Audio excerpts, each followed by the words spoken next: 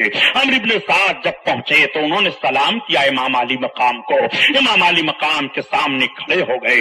امام علی مقام نے فرمایا آؤ خیمے کے اندر آؤ۔ خیمے کے اندر بیٹھ جاتے ہیں۔ امام علی مقام رضی اللہ تعالیٰ عنہ فرماتے ہیں عمرو بن سعد بتاؤ تمہارا معاملہ کیا ہے؟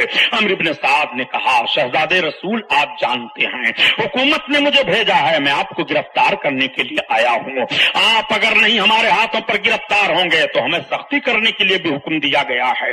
حضرت امام علی مقام فرماتے ہیں عمرو بن سعد تم تو میرے حالات کو جانتے ہو، تم تو میرے حق کو پہچانتے ہو، تم ایسا کرنے پر کیوں تلے ہوئے ہو؟ عمرو بن سعد نے کہا شہزادے رسول چونکہ ہمیں حکومت میں حکمرانی کرنی ہے، ہم حکومت کی بنیاد پر مجبور ہو گئے ہیں، اگر ہم ایسا نہیں کریں گے تو ابن زیاد اور یزید ہمارے مکانات گروا دیں گے۔ امام علی مقام فرماتے ہیں عمرو بن سعد میں نئے مکانات بنوا دوں گا۔ وہ عرض کرتا ہے ہمارے بال بچے ہم سے چھین لیے جائیں گے، ان کے حفاظت و صیانت کی ذمہ داری عمرو بن سعد میں لیتا ہوں۔ حضرت امام علی مقام ارشاد فرماتے ہیں عمرو بن سعد تمہیں جو جو مجبوریاں آئیں گی ان ساری مجبوریوں کی ذمہ داری ہمارے سر ہے، لیکن تم ہمارے خون میں اپنے ہاتھ کو رنگین کر کے اپنی عاقبت کو برباد نہ کرو۔ عمرو بن سعد سوچ لو۔ امام علی مقام فرماتے ہیں عمرو بن سعد کی آنکھوں سے آنسو گرنے لگے۔ عمرو بن سعد نے سلام کیا اور اٹھ کر کے چلے آئے۔ لشکریوں نے کہا کیا معاملہ ہوا آپ؟ عمرو بن سعد نے کہا کہ پھر بعد میں بتاؤں گا۔ جب دوسری رات آتی ہے تو عمرو بن سعد پھر سرکار امام علی مقام کی بارگاہ میں آئے اور پھر وہی بات چیت ہوتی ہے، یہ پھر واپس چلے گئے۔ عمرو بن سعد سمجھ نہیں پا رہے ہیں اب میں کیا کروں، کس طرح سے معاملہ ہمارے ساتھ پیش آئے گا۔ عمرو بن سعد کو پھر ایک بار دنیا نے دھوکہ دیا، اس دھوکے میں عمرو بن سعد آ گیا۔ رات کی تاریکی ہے، عمرو بن سعد آ کر کے پھر پہنچا اور پہنچنے کے بعد کہا اے شہزادے رسول اب ہم آپ پر سختی کرنے پر مجبور ہیں۔ امام علی مقام نے فرمایا تم ساری باتیں بڑے غور و فکر کے بعد سوچ اور سمجھ لو۔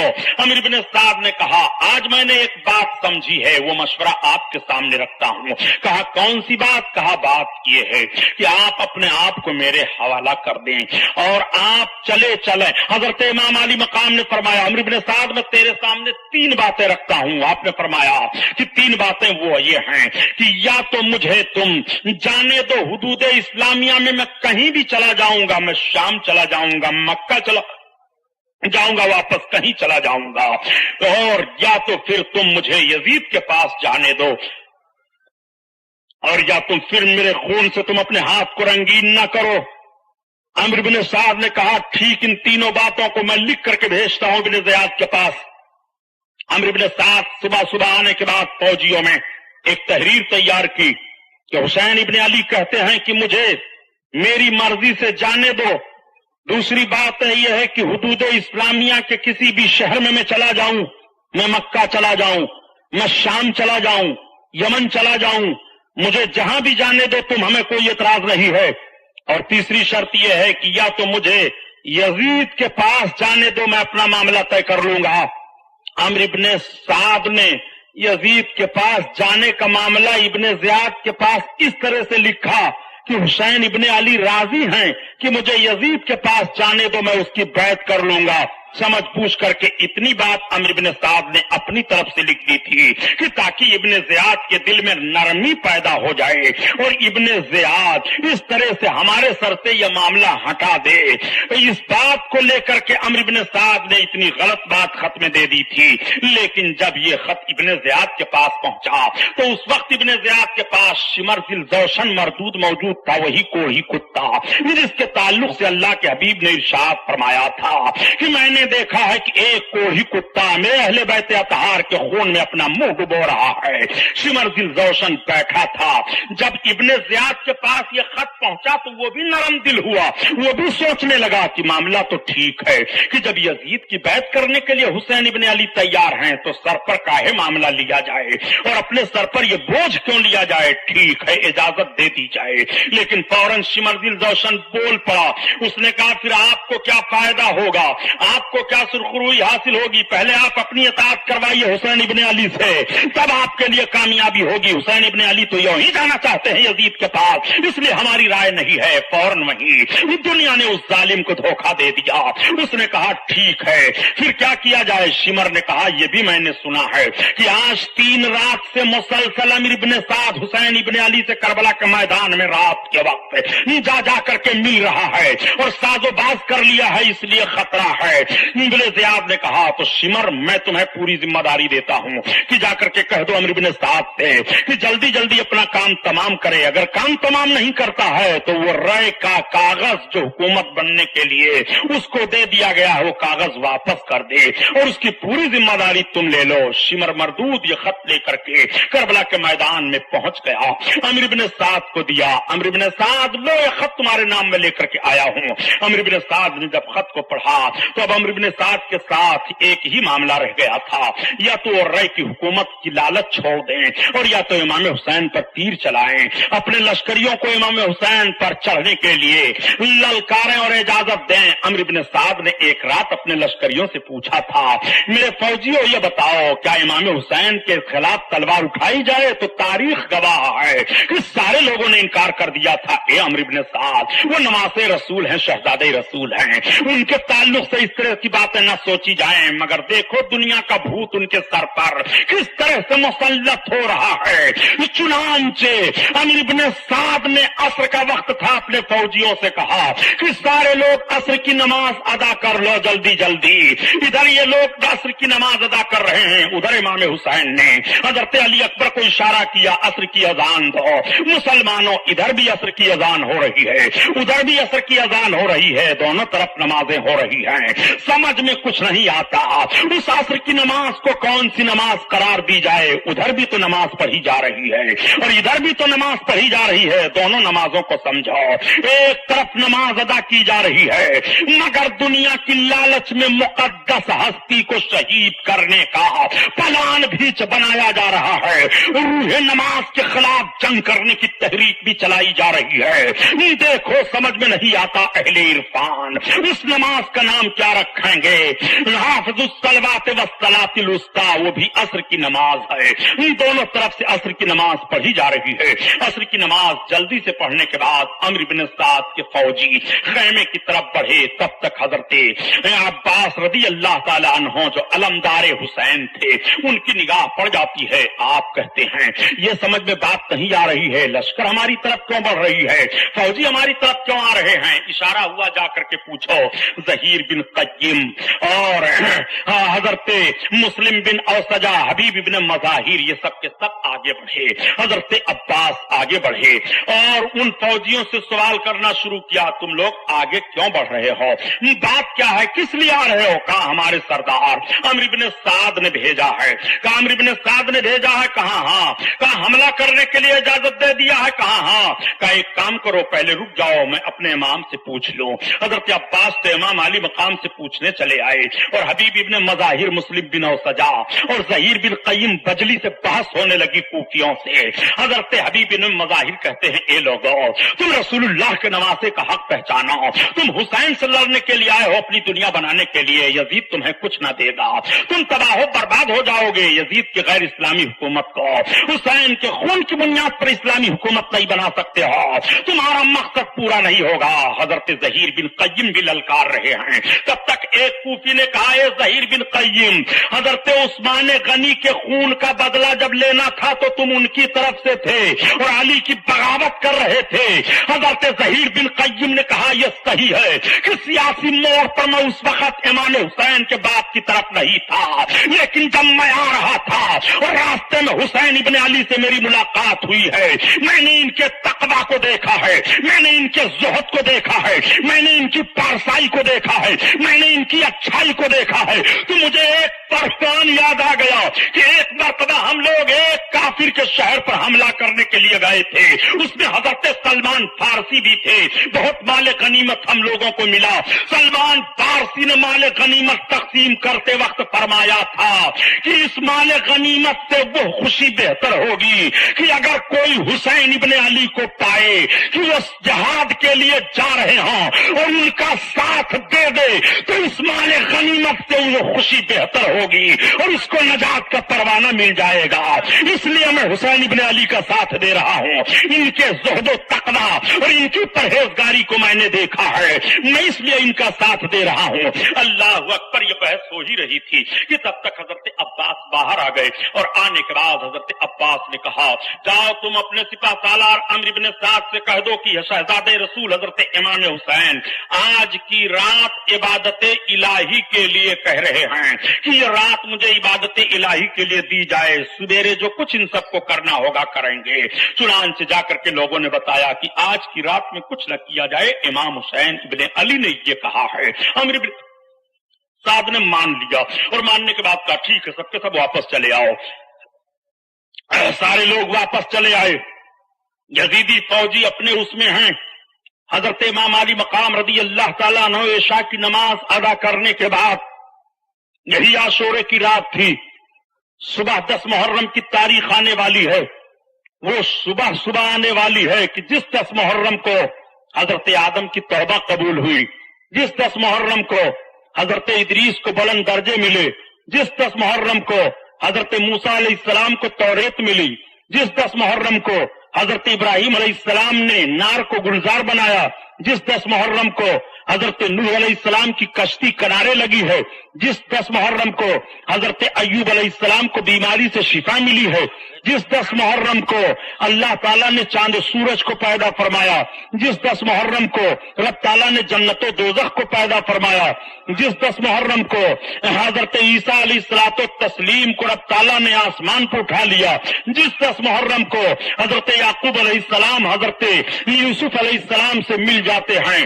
جس 10 محرم کو حضرت یوسف علیہ السلام کنعان کے کنویں سے نکالے جاتے ہیں، جس 10 محرم کو خوشخبری حضرت یوسف علیہ السلام کے بہنوں کو مل رہی ہے بھائی کی سلامتی پر، اسی 10 محرم کو حضرت امام حسین کی بہن زینب کو مصیبت کی خبر ملنے والی ہے، جس 10 محرم کو حضرت یعقوب علیہ السلام نے اپنے شہزادے کو دیکھا تھا تو آنکھوں کی بینائی پلٹ آئی تھی، اسی 10 محرم کو نماز رسول کے حلق پر خنجر چلے گا، علی کونین ملاحظہ فرمائیں گے، حضرت فاطمہ کو صدمہ ہوگا۔ یہ تاریخ کے آئینے ہیں 10 محرم کے بارے میں، اور 10 محرم ہی کو قیامت آئے گی، 10 محرم ہی کو حشر و نشر ہوگا۔ آپ ذرا ملاحظہ فرمائیے، 10 محرم کی تاریخ صبح آنے والی ہے، امام علی مقام اس رات کو لیتے ہیں تو عبادت کے لیے لے رہے ہیں، اس رات میں فرصت طلب کر رہے ہیں تو عبادت کے لیے فرصت طلب کر رہے ہیں۔ امام علی مقام عشاء کی نماز ادا کرنے کے بعد اپنے تمام ساتھیوں کو اکٹھا بلاتے ہیں، اور اکٹھا بلانے کے بعد ارشاد فرماتے ہیں جانتے ہو معاملہ کیا ہے؟ اب صبح کا سفیدہ نمودار ہوگا تو ہمارا استقبال تلواروں سے ہوگا، تیروں سے ہوگا۔ اب سارے حجت تمام ہو چکے ہیں، اب ساری باتیں ان کے سامنے رکھ دی گئی ہیں، اب سارا معاملہ ان کے سامنے پیش کر دیا گیا ہے، اب تلواروں کے علاوہ کوئی معاملہ نہیں ہے۔ تب تک حضرت امام زین العابدین رضی اللہ تعالیٰ عنہ بخار کی شدت تھی، باپ کی بات سن رہے تھے، اٹھ کر کے بیٹھ جاتے ہیں، اور بیٹھنے کے بعد آپ ارشاد فرماتے ہیں، عرض کرتے ہیں ابا حضور کیا ہم حق پر نہیں ہیں؟ حضرت امام علی مقام رضی اللہ تعالیٰ عنہ فرماتے ہیں بیٹا ہم حق پر ہیں، ہم حق پر نہیں ہوں گے تو کون حق پر ہوں گے، ہم حق پر نہیں ہوں گے تو کون حق پر عمل کرے گا؟ پھر ابا جان یہ پریشانیاں کیوں آپ بیان کر رہے ہیں؟